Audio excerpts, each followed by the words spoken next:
Assalamualaikum warahmatullahi wabarakatuh. Perkenalkan, nama saya Rifka Fadila dengan NIM 19060026 Prodi Ekonomi Pembangunan dari Fakultas Ekonomi Universitas Negeri Padang. Baiklah, pada kesempatan ini saya akan menjelaskan materi pertemuan 9 pada mata kuliah pengantar ekonomi pembangunan, yang materinya teori Lewis mengenai penawaran buruh yang tidak terbatas. Baiklah, di sini Lewis mengawali teorinya dengan pernyataan tegas bahwa teori klasik mengenai penawaran buruh yang benar-benar elastis dengan upah yang subsisten benar-benar terjadi di sejumlah negara terbelakang. Ekonomi seperti itu terjadi pada negara yang berpendudukan padat dibandingkan dengan sumber alam dan sumber modal, sehingga produktivitas marginal buruhnya tidak berarti nihil atau bahkan negatif. Karena persediaan tidak terbatas, industri baru dapat didirikan atau industri yang ada dapat dikembangkan tanpa batas berdasarkan upah yang berlaku dengan cara menarik buruh tani dari sektor yang subsisten. Upah yang berlaku adalah apa yang diperoleh buruh di sektor subsisten. Dalam hal ini, upah subsisten sumber utama para pekerja yang bersedia bekerja dengan upah subsisten adalah petani, buruh lepas, pedagang kecil, pelayan, dan wanita rumah tangga. Surplus kapitalis. Yang dipertanyakan sekarang adalah yang menentukan besarnya upah subsisten itu sehingga buruh surplus yang ada bersedia bekerja di sektor kapitalis. Ini tergantung pada penghasilan minimum yang diperlukan untuk biaya hidup minimum atau subsisten. Tepatnya, tingkat upah tersebut tidak lebih daripada produk rata-rata pekerja sektor subsisten tersebut. Pembentukan modal tergantung pada surplus kapitalis. Surplus ini diinvestasikan kembali pada aktiva kapitalis baru. Pembentukan modal berlangsung dan lebih banyak orang dipekerjakan di sektor industri. Proses tersebut terus berlangsung sampai rasio buruh modal naik dan penawaran buruh menjadi tidak elastis. Jadi, pembentukan modal bergantung pada surplus kapitalis. Lewis mengatakan kunci dari proses tersebut adalah bagaimana penggunaan surplus kapitalis yang dimaksud. Jadi, modal dibentuk dari laba yang dihasilkan oleh para kapitalis. Menurut Lewis, jika kebijakan teknologi bersifat menghemat modal, ia dapat dianggap sebagai kenaikan pihak modal. Dan jika ia bersifat menghemat buruh, ia dapat dianggap sebagai kenaikan dan produktivitasnya marginal buruh. Dengan demikian, dia tidak membuat suatu perbedaan antara pengembangan pengetahuan teknologi dan pengembangan modal produktif, dan memperlakukan keduanya sebagai gejala tunggal, dengan akibat bahwa di sektor kapitalis, kemajuan teknologi cenderung menaikkan laba dan meningkatkan pekerjaan. Peranan pemerintah dan kapitalis swasta. Kapitalis swasta murni berhubungan erat dengan munculnya kesempatan baru yang meningkatkan produktivitas buruh dan karenanya surplus kapitalis. Jadi, menurut Lewis, sekali sektor kapitalis muncul, maka kapan ia besar hanya persoalan waktu saja. Jika hanya sedikit saja kemajuan teknologi yang terjadi, surplus tersebut akan tumbuh secara perlahan. Tetapi jika karena sesuatu alasan kesempatan untuk menggunakan produktivitas modal meningkat secara cepat, surplus juga akan tumbuh secara cepat. Dan begitu juga kelas kapitalis. Pembentukan modal melalui kredit bank.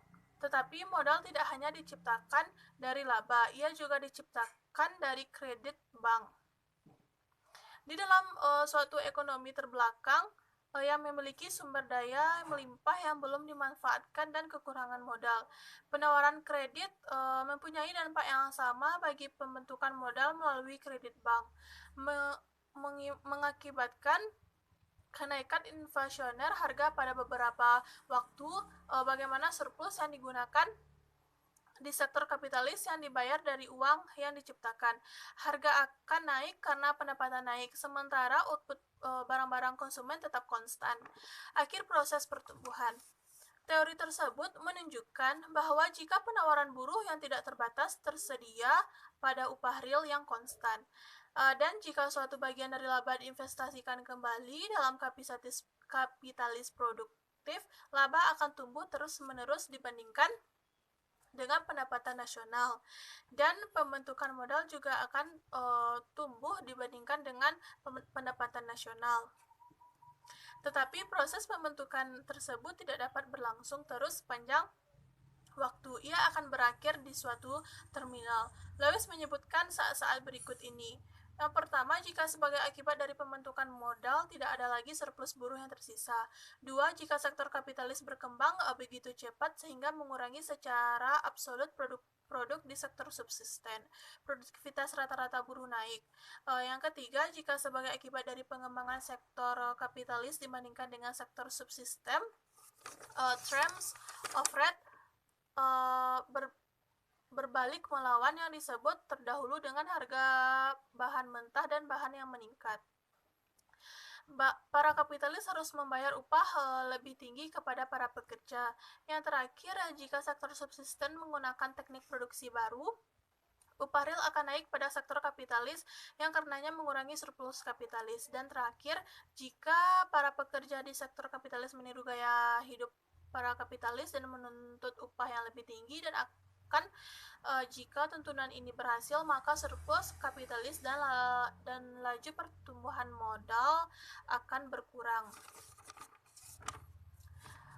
Pada ekonomi terbuka, jika proses pertumbuhan terkena pengaruh bentuk salah satu faktor ini, akumulasi modal dapat diteruskan dengan mendorong imigrasi massal atau dengan mengekspor modal kepada negara yang mempunyai buruh melimpah pada upah subsisten. Akan tetapi, kemungkinan ini disampingkan oleh Lewis sendiri. Pertama, imigrasi massal buruh tidak terampil, baik itu mungkin karena negara lain dengan upah lebih tinggi tidak akan mengizinkannya. Pada ekspor dan berarti benda bagi neraca pembayaran. Jika biaya barang-barang impor itu tinggi, upah uang tidak akan diturunkan. Karena itu, penerapan teori ini negara terbelakang menciptakan kesulitan neraca pembayaran dalam perekonomian seperti ini. Lewis oleh karena itu mengantungkan agar diterapkan langkah pengawasan devisa secara kredit. Penilaian kritis. Teori Lewis dapat diterapkan pada negara terbelakang yang berpendudukan padat dengan syarat-syarat tertentu. Karena itu, penerapannya dibatasi oleh asumsi-asumsi yang menjadi dasar kritik-kritik yang diperbincangkan di bawah ini. Yang pertama, tidak setiap negara terbelakang mempunyai penawaran buruh yang tidak terbatas. Dua, tidak dapat diterapkan jika akumulasi modal bersifat menghemat buruh. Ketiga, buruh terampil bukanlah keuntungan sementara. Yang keempat, tingkat upah di sektor kapitalis tidak konstan. Yang kelima, kurangnya usaha dan inisiatif. Yang keenam, proses multiplikasi tidak berlangsung di negara terbelakang. 7, mengabaikan permintaan total. 8. Mobilitas buruh tidaklah mudah. 9. Produktivitas marginal buruh tidak nihil. Yang ke-10, produktivitas turun bersama migrasi buruh dan sektor subsisten. Yang ke-11, kelompok berpendapatan rendah dan juga menabung. Ke-12, inflasi tidak membunuh diri sendiri. Yang terakhir, administrasi pajak yang tidak efisien. Baiklah, kesimpulan dari materi ini yaitu di samping keterbatasan tersebut, teori Lewis mempunyai keunggulan di dalam menjelaskan proses pembangunan dengan cara yang gamblang. Teori dua sektor ini mempunyai nilai analisis yang tinggi. Ia menjelaskan bagaimana pembentukan modal yang rendah berlangsung di negara terbelakang yang mempunyai buruh berlebih dan kurangnya modal. Studinya mengenai problem inflasi kredit, pertumbuhan penduduk, kemajuan teknologi, dan perdagangan internasional telah memberi teori tersebut sebuah sentuhan realisme. Baiklah, hanya itu yang dapat saya sampaikan. Apabila materi saya ada yang salah atau kata-kata yang saya salah, saya mohon maaf. Sekian, assalamualaikum warahmatullahi wabarakatuh.